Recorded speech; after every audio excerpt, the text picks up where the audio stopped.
Hello friends, আমি তনুশ্রী। আমার রান্নাঘরে প্রতিদিনের মতন আবার একটা রেসিপি নিয়ে হাজির হয়ে গেছি। সবাইকে রেসিপিটা দেখার জন্য স্বাগত জানাই। আপনারা কেমন আছেন? আশা করি আপনারা ভালো আছেন। আপনাদের ভালোবাসা, ভগবানের আশীর্বাদে আমিও ভালো আছি। আজকে রেসিপিটা হচ্ছে রেড পাস্তা করব। তার জন্য দুটো গাজর আর বিনস প্লেটের মধ্যে কেটে রেখে দিয়েছি। আগে থেকে গ্যাস অন করে খালি কড়াই বসিয়ে দিয়েছি। কড়াইয়ের মধ্যে একটু জল ঢেলে দেবো। জলের মধ্যে এই গোটা গোটা গাজর দুটো আর বিনসগুলো একটু বয়েল করে নেব। বয়েল করে নিয়ে তারপর এগুলোকে ভালো করে কেটে নেব ছোট ছোট করে। বয়েল করা হয়ে গেছে, এবার এটাকে জল ঝরিয়ে নিয়ে কেটে নেব ছোট ছোট করে। সবজিটা বয়েল করে নিয়ে তারপর গ্যাস অন করে আবার এক কড়াই জল বসিয়ে দিয়েছি পাস্তাটা বয়েল করব বলে। সবজির থালার মধ্যে কি কি আছে দেখুন।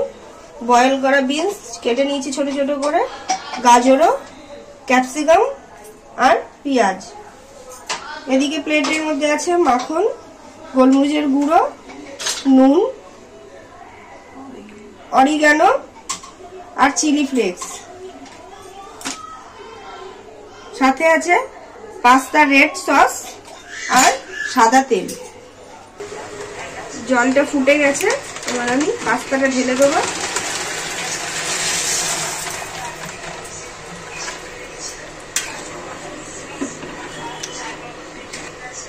একটু নাড়িয়ে নিলাম পাস্তাটা সেদ্ধ হওয়ার জন্য একটু সময় নেব।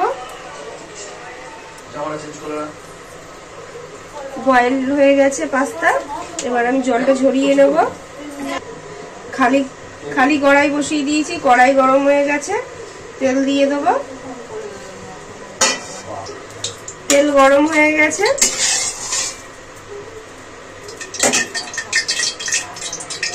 সবজির থালি থেকে পেঁয়াজটা দিয়ে দেবো আগে।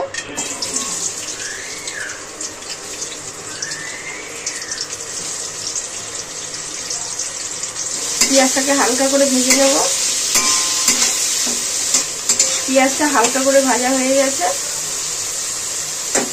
এবার ক্যাপসিকাম দিয়ে দিচ্ছি।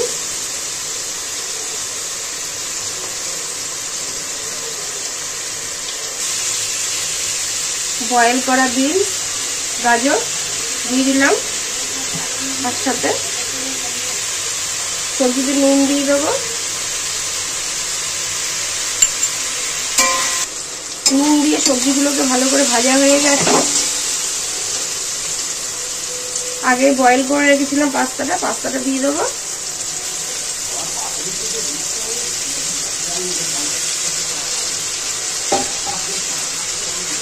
নাড়িয়ে নেবো। এবার এক এক করে সব দিয়ে দেবো। চিলি ফ্লেক্স দিয়ে দিলাম, অরিগানো দিয়ে দিলাম,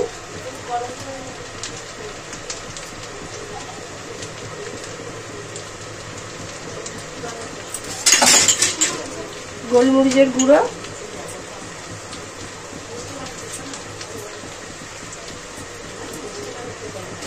নাড়িয়ে মিশিয়ে নেব।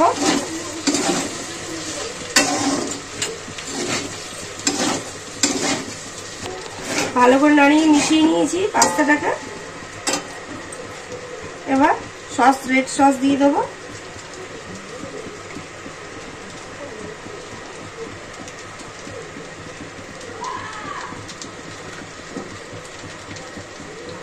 রেড সস দিয়ে দিয়েছি, তা ভালো করে মিশিয়ে নেব।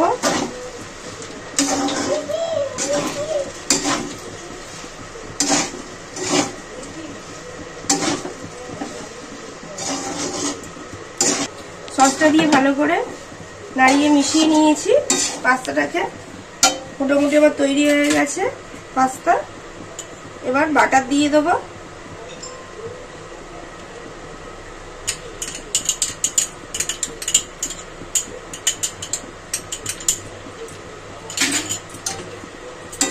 বাটার দিয়েও মিলিয়ে নেব ভালো করে নাড়িয়ে পাস্তা। আমি এবার এটাকে নামিয়ে নেব।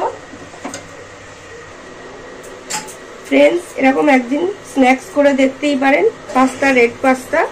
খুব ভালো লাগবে। আমার মতন করে দেখবেন, টেস্টটা খুব দারুণই লাগবে। যদি রেসিপিটা দেখে যদি ভালো লেগে থাকে তাহলে প্রতিদিনের মতন ভালোবেসে লাইক, শেয়ার, সাবস্ক্রাইব করে দেবেন। ভালো থাকবেন, সুস্থ থাকবেন। Thank you.